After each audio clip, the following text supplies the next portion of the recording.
हिंदवी स्वराज्याचे सरसंस्थापक छत्रपती शिवरायांना मानाचा मुजरा करतो।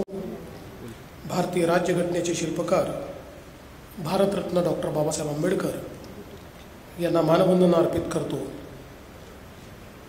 Chamber of Marathwada industries and agriculture यांच्या वतीनं आयोजित आजच्या या पुरस्कार समारोहामध्ये मंचावर उपस्थित असलेले आमचे सहकारी आणि राज्याचे मंत्री अतुल सावेजी, श्री अनुरंग जैनजी, श्री राम भोगलेजी, श्री नरेंद्र मायरपडी, श्री नंदकिशोर कागलीवाल, श्री अर्पित सावे, श्री अथर्वेश राज नंदावत, श्री उत्सव माशक, या ठिकाणी समोर उपस्थित असलेले आमचे मित्र राजेंद्र बाबू दर्डा, प्रशांत बंब, संजयजी केडेकर, उपस्थित संभाजीनगर परिसरातील विविध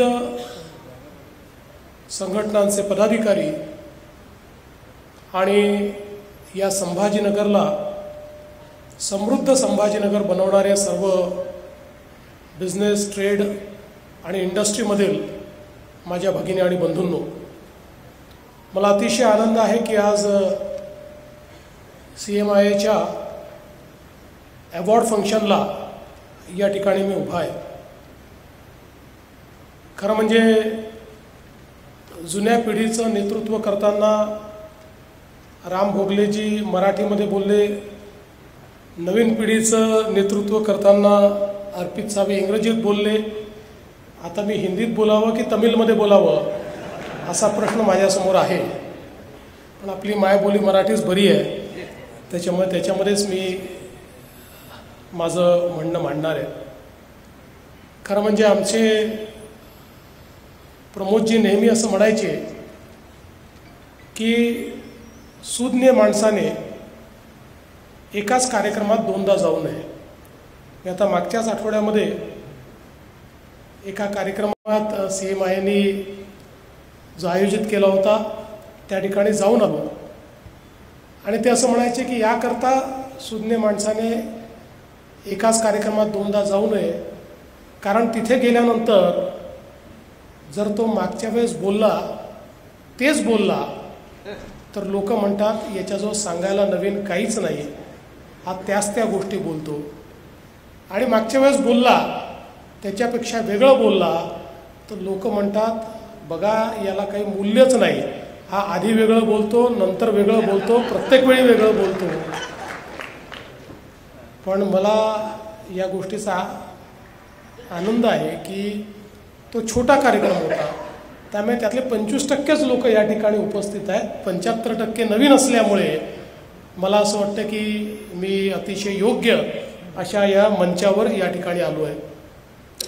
खरं तर ज्याचा उल्लेख मी नेहमी करतो की या संभाजीनगरमधले जे ऑन्टरप्रेन्युअर्स आहेत हे प्रचंड एंटरप्राइजिंग आहेत। माझा संबंध संभाजीनगरच्या उद्योग विश्वाशी 2014 नंतर आला आणि मग रामभाऊंची टीम असेल किंवा आताची अर्पितची टीम असेल, या वेगवेगळ्या लोकांची जेव्हा मी इंटरॅक्शन केलं, आमचे अतुलजी तर या सेक्टरमधलेच आहेत, त्यांच्यामुळेही अनेकांशी माझा परिचय झाला। माझ्या स्मरणात आहे की मुख्यमंत्री असताना जेव्हा जेव्हा मी कुठल्याही बिझनेस ट्रिपवर बाहेर जायचो त्यावेळी माझ्यासोबत सर्वाधिक लोक हे छत्रपती संभाजीनगरचेच असायचे आणि त्या ठिकाणी जाऊन आपला बिझनेस कसा एक्सपांड करता येईल, नवीन आयडियाज कशा आणता येतील, नवीन टेक्नॉलॉजीचा वापर कसा करता येईल, नवीन लोकांच्या सोबत अलाइनमेंट कशी करता येईल, कोलॅबरेशन कसं फोर्ज करता येईल, अशा अनेक गोष्टी त्या संपूर्ण ट्रिपमध्ये ही सगळी मंडळी करायची। आणि त्यावेळी मी ज्यावेळेस माझ्या असं लक्षात आलं की अतिशय क्षमतेचे लोक आहेत, सरकारने थोडं पाठबळ जर दिलं तर या ठिकाणी निश्चितपणे ऑलरेडी एक चांगली इकोसिस्टीम संभाजीनगरमध्ये या मंडळींनी तयार केली आहे. थोडा पुश देण्याची आवश्यकता आहे आणि आपण संभाजीनगरला एक नवीन बिझनेस आणि इंडस्ट्रीचं मॅग्नेट तयार करू शकतो. आणि म्हणूनच मग त्या काळामध्ये आपण काही इनिशिएटिव्स घेतले. विशेषतः जेव्हा समृद्धी महामार्ग आपण केला त्यावेळी त्या महामार्गाची सुरुवात देखील झाली नव्हती. तेव्हा आपल्या लक्षात असेल की याच संभाजीनगरमध्ये मी सांगितलं होतं की आत्तापर्यंत महाराष्ट्राचं मॅन्युफॅक्चरिंग मॅग्नेट हे पुणे होतं, पण याच्या पुढचं मॅन्युफॅक्चरिंग मॅग्नेट हे संभाजीनगर आणि जालना होणार आहे. आणि आज आपण ते होताना बघतोय. देशाचे प्रधानमंत्री माननीय नरेंद्र मोदीजी यांचेही मी आभार मानतो की त्यांनी DMICला पुश दिला. आणि मला या गोष्टीचा आनंद आहे. DMICचे कॉरिडॉर देशातल्या अनेक राज्यात चालले आहेत. कारण दिल्लीपासून मुंबईपर्यंत जेवढे राज्य आहेत प्रत्येक राज्यामध्ये DMICचा कॉरिडॉर हा त्या ठिकाणी तयार होतोय. पण त्यातला सगळ्यात पहिला कॉरिडॉर, सगळ्यात पहिली इंटिग्रेटेड स्मार्ट इंडस्ट्रियल सिटी ही आपण संभाजीनगरला तयार करू शकलो आणि प्रधानमंत्र्यांच्या हस्ते त्याचा परिणाम काय झाला तर इथली अस्तित्वात असलेली इकोसिस्टीम, इथला ह्युमन रिसोर्स, इथली एंटरप्राइजिंग अशा प्रकारची एक व्यवस्था, एन्सिलरीजचं जे नेटवर्क या ठिकाणी तयार झालेलं आहे ते नेटवर्क, ऑटो क्लस्टरसारखे आपले जे काही प्रयत्न आहेत ते प्रयत्न, या सगळ्या गोष्टींमुळे एक ज्याला आपण पूल म्हणतो तो पूल या ठिकाणी तयार झाला. आणि साधारणपणे मागच्या काळात मुख्यमंत्री म्हणून किंवा आजही किंवा मी मध्ये उपमुख्यमंत्री होतो तेव्हाही इंडस्ट्रीशी मग खूप जास्त इंटरॅक्ट करायचो. या प्रत्येक वेळी माझा प्रयत्न असा असायचा की इंडस्ट्री या मागास भागात जास्त गेल्या पाहिजे. आणि म्हणून आपलं संभाजीनगर असेल, जालना असेल, तिकडे नागपूर असेल, इकडे गडचिरोली असेल, साधारणपणे इंडस्ट्री आल्यानंतर त्यांना पुणे, रायगड हा सगळा भाग दाखवत असताना त्यांना संभाजीनगर दाखवलंच पाहिजे, त्यांना नागपूर दाखवलंच पाहिजे, अशा प्रकारचा माझा आग्रह असायचा. आणि मी तुम्हाला सांगतो, जो संभाजीनगरला आला तो इथनं परत जातच नाही. Seeing is believing. त्यामुळे इथे आणणं एवढंच महत्त्वाचं असतं. एकदा आला की त्याच्यानंतर त्यांना हे लक्षात येतं की इथलं पोटेन्शियल काय आहे. म्हणजे आपल्याला कल्पना आहे की टोयोटाच्या वेळी तर आपल्याला सगळ्यांना किती वेगवेगळ्या प्रकारचे प्रयत्न, कारण अनेक फोर्सेस काम करत होते. आणि ज्यावेळेस कर्नाटकच्या सरकारला लक्षात आलं की आता हे मन बनवत आहेत, त्यावेळी त्यांनी आपल्यापेक्षा देखील चांगल्या गोष्टी ऑफर करण्याचा प्रयत्न केला. पण मला असं वाटतं की जी इकोसिस्टीम, जी व्यवस्था, जे इन्फ्रास्ट्रक्चर, जे इन्सेंटिव्ह आपण ऑफर केले होते ते बिलिव्हेबल होते. ते पाहिल्यानंतर त्यांना लक्षात आलं की हे करण्यासारखं आहे. आणि म्हणून या ठिकाणी त्यांनी देखील येण्याचं मान्य केलं.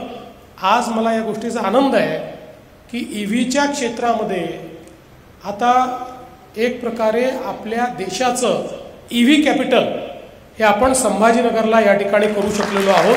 इतकी मोठी EVची इकोसिस्टीम ही तयार झालेली आपल्याला पाहायला मिळते. आणि आता मला असं वाटतं की हा प्रवास थांबणार नाही आहे. हा प्रवास आपल्याला पुढे न्यायचाच आहे. आणि म्हणूनच मी ही जी घोषणा केली, कारण आताची परिस्थिती अशी आहे की जागा मागणारे जास्त आहेत आणि जागा उरलेली नाही.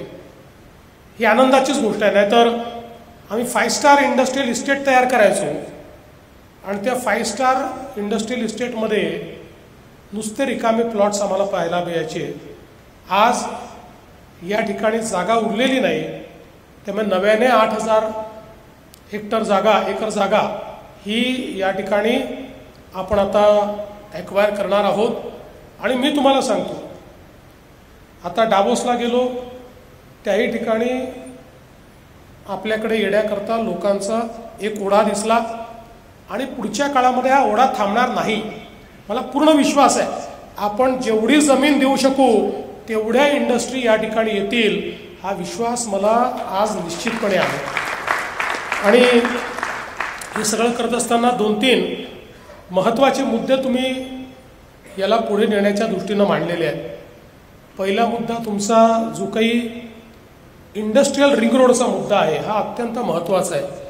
खरं म्हणजे शेंद्रा आणि बिडकीन याला कनेक्टिंग रोडचं व्यवस्था आपण मागेच केली होती आणि मी या समजत होतो की तो झाला असेल. आजच मला समजलं की तो झालेला नाही आहे. म्हणून मी अतुलजींना विचारलं की अतुलजी आपण तर 2019 सालीच त्याचं प्लॅनिंग केलं होतं, पण ते म्हणाले की काय कारण आहे, पण ते झालं नाही. त्यामुळे मी आपल्याला आश्वस्त करतो की हा जो इंडस्ट्रीयल रिंग रोड आपण म्हटलेला आहे हा निश्चितपणे आपण या ठिकाणी करू. ही कनेक्टिव्हिटी जी आहे ती कनेक्टिव्हिटी या ठिकाणी आपण तयार करू. आणि एक आपण इंडस्ट्रीयल एक्झिबिशन सेंटर जे 50 एकर जागा आपण मागे ठेवली होती, खरं म्हणजे मला असं वाटतं की आपण सगळ्यांनी जर प्रयत्न केला तर आपण या एक्झिबिशन सेंटरमध्ये ज्यांना अशा प्रकारचं एक्झिबिशन सेंटर चालवण्याचा अनुभव आहे अशा कोणाला तरी आणलं पाहिजे. आणि ही गोष्ट खरी आहे की पहिल्या दिवशीपासून काही त्याचं कमर्शियल प्रपोजिशन व्हायबल होणार नाही. माझी तयारी अशी आहे की जर आपण योग्य प्रकारे कॅल्क्युलेट केलं तर जी काही वायबिलिटी गॅप आहे त्या वायबिलिटी गॅपचं फंडिंग महाराष्ट्र सरकारच्या वतीनं आम्ही करू, जेणेकरून एक केवळ 2 हॉल नाही तर एक चांगलं सुसज्जित अशा प्रकारचं एक्झिबिशन कम कन्व्हेन्शन सेंटर हे जर आपल्याला या ठिकाणी तयार करता आलं आणि वायबिलिटी गॅप फंडिंग जर आपण केली तर मला वाटत नाही की आज काही अडचण आहे. कारण आता इतक्या मोठ्या प्रमाणात या सगळ्या गोष्टींचा उपयोग हा त्या ठिकाणी होतो. त्यामुळे आपण पहिला प्रयत्न हा केला पाहिजे की एक चांगलं एक्झिबिशन कम कन्व्हेन्शन सेंटर करूया, त्यात जे लोक एक्सपर्ट आहेत त्यांना बोलवूया आणि आपल्यालाही लक्षात येतं की याला ब्रेक इव्हन येण्याकरता किती वर्ष लागतील, त्याचा रिटर्न ऑन इन्व्हेस्टमेंट काय असेल, त्याच्यावर आधारित एक आपण VGFचं एक प्रपोजल तयार करू आणि महाराष्ट्र सरकारच्या वतीनं निश्चितपणे आपण त्याला VGF देऊ. ऑटो क्लस्टर हे खरं म्हणजे मला असं वाटतं की आपल्या ऑटो इंडस्ट्रीच्या जे काही वाढ आहे त्याच्यामधले एक वॉटरशेड मुवमेंट आहे जी तुम्ही तयार केलेली आहे. आणि तशाच प्रकारचे क्लस्टर आता एक EVच्या संदर्भात तुम्हाला करायचं आहे आणि त्याकरता 5 एकर जागा तुम्हाला हवी आहे. मी तात्काळ आदेश देईल आणि 5 एकर जागा तुम्हाला त्या ठिकाणी आम्ही उपलब्ध करून देऊ, जेणेकरून हे सेंटर जे आहे ते आपल्याला या ठिकाणी करता येईल. यासोबत आपण फ्लायओव्हरचा एक विषय या ठिकाणी मांडलेला आहे. खरं म्हणजे माननीय गडकरी साहेबांनी मागच्या काळात तो मंजूर केला होता, पण तो नॅशनल हायवे आहे की नाही आहे या वादात तो राहिला आहे.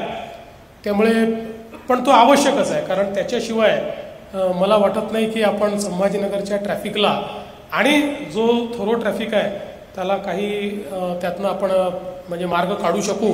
त्यामुळे निश्चितपणे मी आपल्याला आश्वस्त करतो की केंद्र सरकारची मदत घेऊ, पण काही कारणाने केंद्र सरकार मदत करू शकलं नाही तर काही ना काही फंडिंग मेकॅनिझम उभं करू. पण हा जो काही फ्लायओव्हर आहे हा मात्र करणं गरजेचं आहे. त्याच्यामुळे पुढच्या काळामध्ये हा फ्लायओव्हर आम्ही करू हा विश्वास मी आज या निमित्ताने आपल्याला देतो. रामभाऊंनी कन्नड ते चाळीसगाव बोगद्याचा विषय मांडलेला आहे.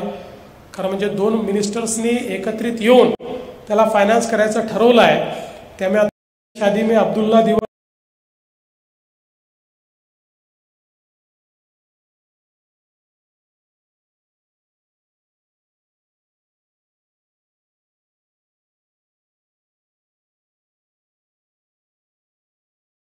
कनेक्टेड लँड ॲक्वायर राज्याला करावी लागेल, ती आम्ही करून देऊ आणि हे पण कार्य आपण चांगल्या प्रकारे या ठिकाणी पूर्ण करण्याचा प्रयत्न करू. आपला जो फ्लोटिंग सोलारचा विषय आहे तो म्हणजे आता पुष्कळ पुढे गेलेला आहे. मी ऊर्जा मंत्री असताना तो करार आपण केला होता, त्याच्यामध्ये एक आपण टप्पा पुढे जातो आहे आणि मी विशेषतः भागवत कराड साहेबांचं अभिनंदन करेन की त्यांनी अतिशय पुरावा या फ्लोटिंग सोलारच्या संदर्भात केला. याच्यामध्ये काही परमिशन्स आम्ही ऑलरेडी आता दिलेल्या आहेत, वाईल्ड लाईफची परमिशनही दिली आहे. आता एक एन्व्हायरमेंटची गेलेली आहे, त्याची एक परमिशन आपल्याला बाकी आहे. पण मला ही अपेक्षा आहे की पुढच्या 2-3 महिन्यामध्ये या सगळ्या परमिशन्स आपण मिळवू आणि हा देशातला सगळ्यात मोठा फ्लोटिंग सोलार हा आपण जायकवाडीवर या ठिकाणी निश्चितपणे तयार करू, ज्यातनं क्लीन एनर्जी आणि एक प्रकारे सस्टेनेबल एनर्जीचं जे आपलं स्वप्न आहे हे स्वप्न आपल्याला निश्चितपणे पूर्ण करता येईल.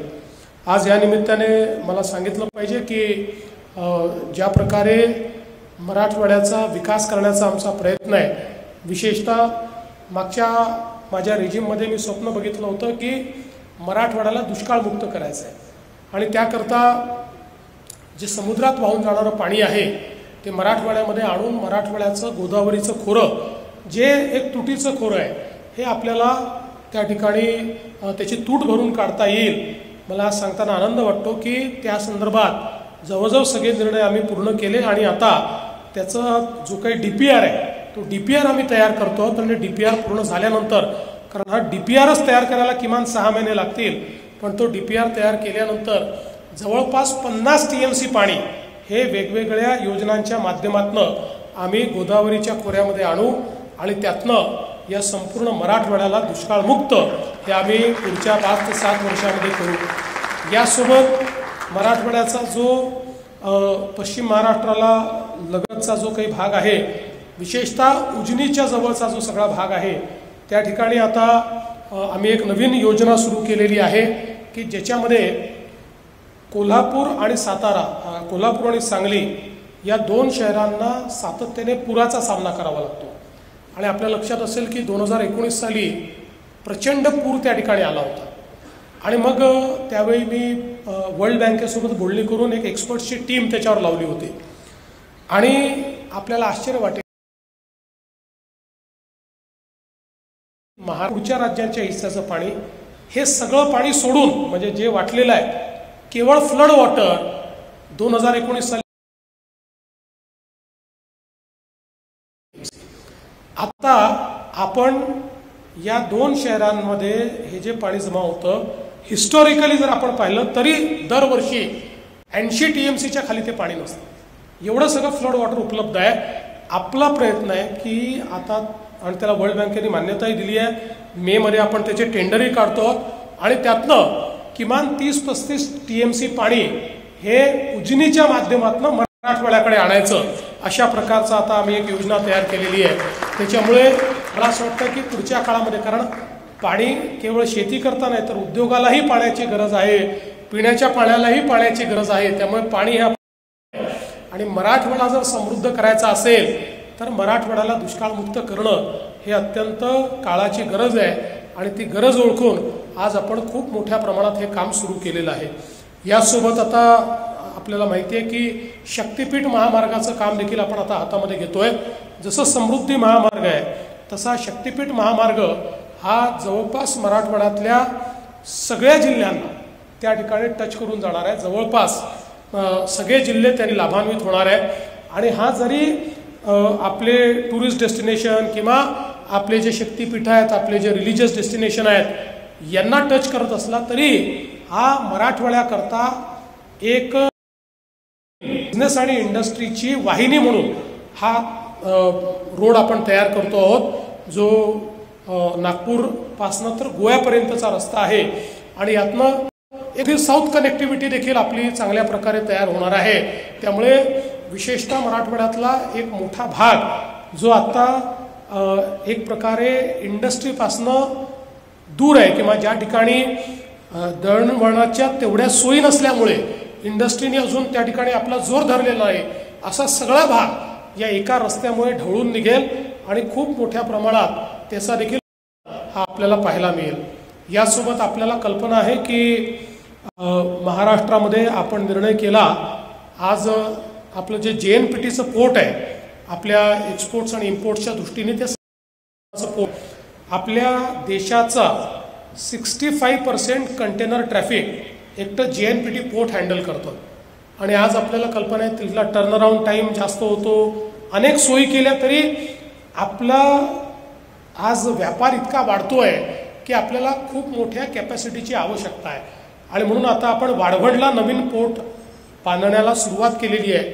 आणि हा जो वाढवणचा नवीन पोर्ट आहे हा JNPTच्या 3 पट मोठा पोर्ट आहे आणि वाढवणचा पोर्ट हा ऑन इट्स फर्स्ट डे तो जगातल्या पहिल्या 10 पोर्ट मधला एक पोर्ट असणार आहे.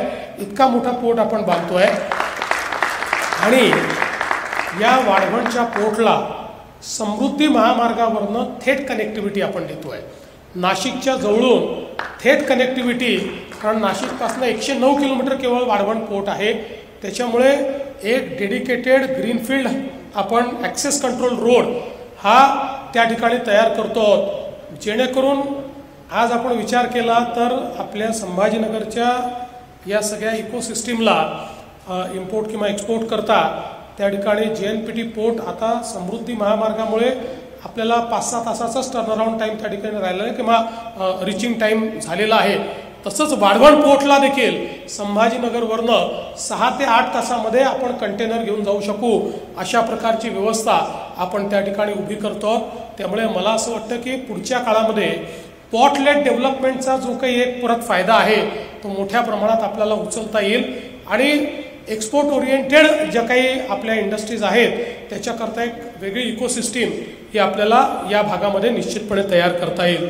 आज खरं म्हणजे या कार्यक्रमाच्या निमित्ताने ज्या ज्या लोकांचा आपण सत्कार केलेला आहे, खरं तर पहिल्यांदा मी आपलं याकरता अभिनंदन करतो की फारच एमिनंट ज्युरी आपण याकरता तयार केली. म्हणजे one can vouch for it की हे सगळ्यात अनबायस्ड अशा प्रकारचे अवॉर्ड्स हे आपण या ठिकाणी दिलेले आहेत.